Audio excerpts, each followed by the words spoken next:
आशा करता हूँ आप सब बहुत अच्छे होंगे, आपका बहुत-बहुत स्वागत है। आज हम पढ़ेंगे सोशलिस्ट इकोनॉमी के बारे में। Socialism, what is socialism? देखिए, एक ऐसी इकोनॉमी जिसमें हम सोशल वेलफेयर के बारे में बात करें, लोगों के बारे में बात करें, मतलब लोगों को किस तरह से ऊपर लाया जाए। कहने का मतलब है कि एक ऐसी इकोनॉमी जिसमें जो पूरा कंट्रोल है सबसे पहले तो सरकार के हाथ में हो, ठीक है? और वो जनता की भलाई के लिए ही सारे डिसीज़न ले। तो उसे सोशलिस्ट इकोनॉमी कहते हैं। सबसे पहले हमें हिस्ट्री जान लेते हैं, ठीक है? जब यूरोप में इंडस्ट्रियल रेवोल्यूशन आया था तब कार्ल मार्क्स और फ्रेडरिक ईगल ने एक बुक पब्लिश की जिसका नाम था कम्युनिस्ट मैनिफेस्टो।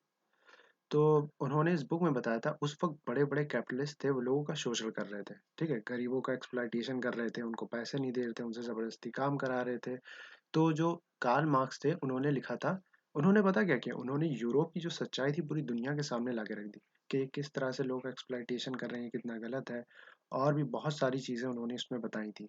तो ये जो बुक आई थी 1848 में, कम्युनिस्ट मैनिफेस्टो, और वहीं से सोशलिज्म का जन्म हुआ। चलिए अब हम इसकी प्रॉपर्टीज देख लेते हैं। इसके कैरेक्टर्स है, फर्स्ट है कलेक्टिव ओनरशिप।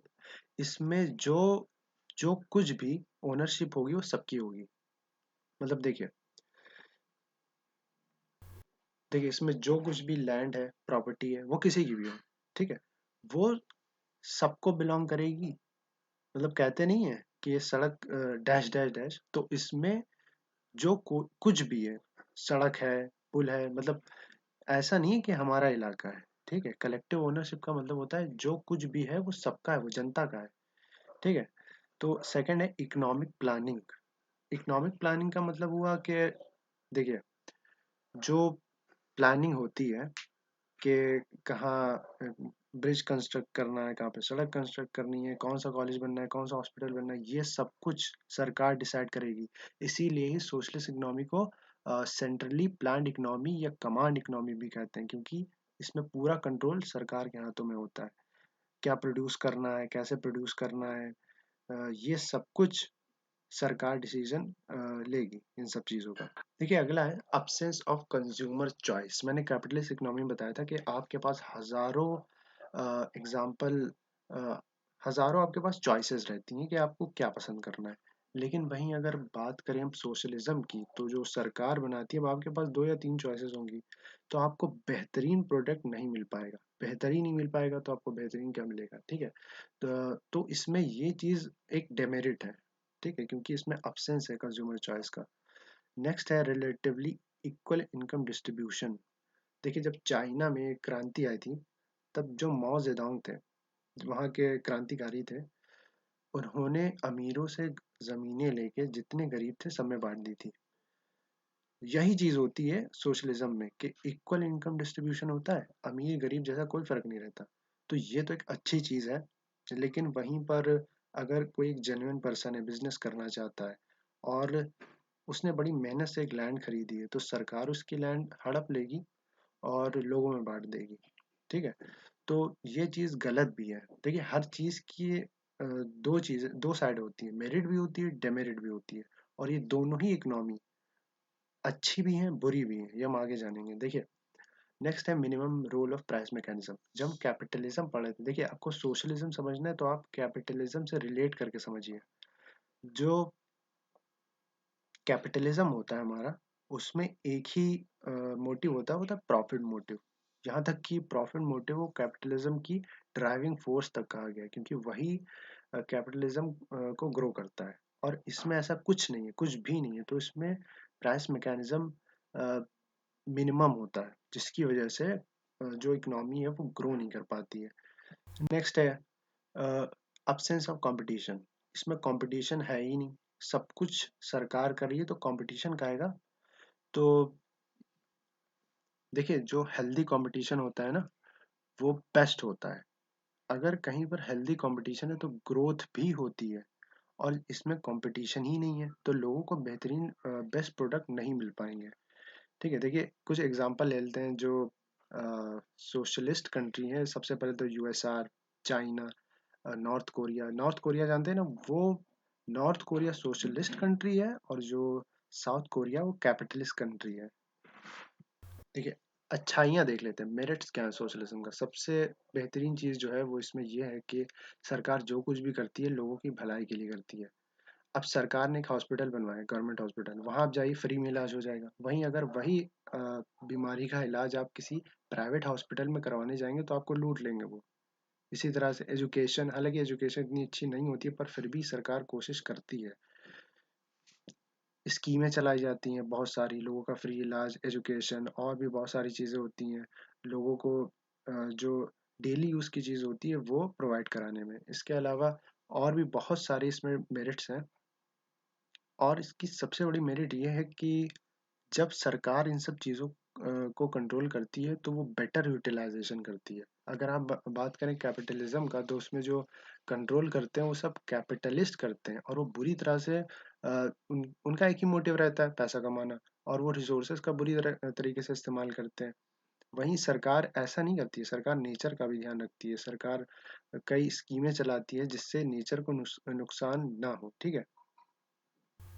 और सरकार लोगों को एम्प्लॉयमेंट भी देती है। जो सोशलिज्म होता है इसमें बेरोजगारी मिनिमम होती है, unemployment is minimized, business fluctuation are eliminated and stability is brought about and maintain.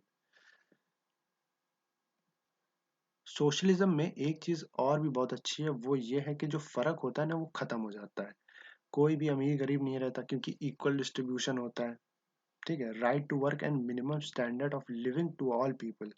Under socialism the labour and consumer are protected from exploitation. उनका बुरी तरह से शोषण नहीं होता है, तो जिसकी वजह से वो बच जाते हैं। कि जो मोनोपोली होती है, जो कैपिटलिज्म होता है, इसमें बहुत बुरी तरह से इनका एक्सप्लॉइटेशन होता है। और सोशलिज्म वो तो सोशल वेलफेयर के लिए ही है, तो ऐसा सोशलिज्म में नहीं होता है। आइए अब इसके डेमेरिट्स भी जान लेते हैं। अब हर चीज में अगर अच्छाई है तो बुराई भी तो होगी। तो सोशलिज्म का सबसे बड़ा डेमेरिट ये है कि ये आपका हक छीन लेता है। राइट टू प्राइवेट प्रॉपर्टी जो बहुत इंपॉर्टेंट है, ये आपसे यही छीन लेता है। कहता है कि आपका आपकी प्रॉपर्टी पर कोई हक नहीं है। और दूसरी चीज, देखिए, एक चीज होती है कम्युनिज्म। सोशलिज्म जब अ, एकदम हाई लेवल पे पहुंच जाता है ना, जब एक्सट्रीम लेवल पर पहुंच जाता है, तब उसे कम्युनिज्म कहा जाता है। देखिए, कम्युनिज्म के पीछे बहुत सारी वॉर्स हुई हैं। देखिए, एक जो वियतनाम वार हुई थी वो इसी वजह से हुई थी। जो वियतनाम है, एक टाइम पर 1973 में लगभग रशिया उसको सपोर्ट कर रहा था क्योंकि वहां पर कम्युनिज्म आ गया था। अमेरिका चाहता था कि यहाँ पर कम्युनिज्म ना है, तो उसने अपनी फोर्सेस भेज दी जिसकी वजह से वहां पर वार हुआ। तो कम्युनिज्म एक तरह से बुरी चीज भी है। और जो अमेरिका है वो बहुत डरता था कम्युनिज्म से क्योंकि वो चाहता था कि हमारे यहाँ कैपिटलिस्ट इकोनॉमी ही रहे। देखिए, कम्युनिज्म क्या है, आप खुद ही सोचिए, एक ऐसी इकोनॉमी जिसमें लोगों की सरकार हो, जो आप चाहें वही हो। लेकिन ये एक तरह से बुरा भी है। देखिए कैसे, सबसे पहले इसमें डिलेज होंगे, जैसा कहते नहीं है, सरकारी काम में तो देरी होती ही है। और इसमें करप्शन, रेड टेपिज्म, फेवरिज्म, ये सब बहुत होएगा। करप्शन तो बहुत मैक्सिमम हो जाएगा इसमें। इसके अलावा socialism take away the basic right of private property. मैंने बताया, it will not provide necessity incentive to hard work and form of profit. देखिए, अगर कोई बंदा है बिजनेस करना चाहता है तो वो नहीं कर पाएगा। वो हार्ड वर्किंग है, ठीक है, वो अ, एक बेहतरीन चीज करना चाहता है, लोगों के भले के लिए काम करना चाहता है, वो नहीं कर पाएगा। और जो सोशलिज्म इकोनॉमी होती है वो अनकंट्रोलेबल होती है। आप कैपिटलिज्म को एक तरह से कंट्रोल कर सकते हैं, लेकिन जो सरकार है, आप सरकार को कैसे कंट्रोल करेंगे? और ये देखिए, यहाँ पे लिखा है, this will be more dangerous than the private monopolies under capitalism. और आपको कोई भी चॉइस नहीं रहती, you have no freedom of choice. Therefore what the state produce has to be accepted by the consumer. जो वो बना रहा है आपको वही एक्सेप्ट करना पड़ेगा। आपके पास हजारों चॉइसेस नहीं कि हमें ये नहीं पसंद आ रहा हम वो जाके ले लेंगे, ऐसा कुछ नहीं। जो मिल रहा है वो रखो, ठीक है, ऐसा होता है इसमें। तो ठीक है, आप समझ गए होंगे कि सोशलिज्म क्या होता है। जो यूएसएसआर है, रशिया है, वो एक जीता जागता एग्जाम्पल है। सोशलिज्म का, वहां पर कम्युनिज्म बहुत हाई लेवल पे है।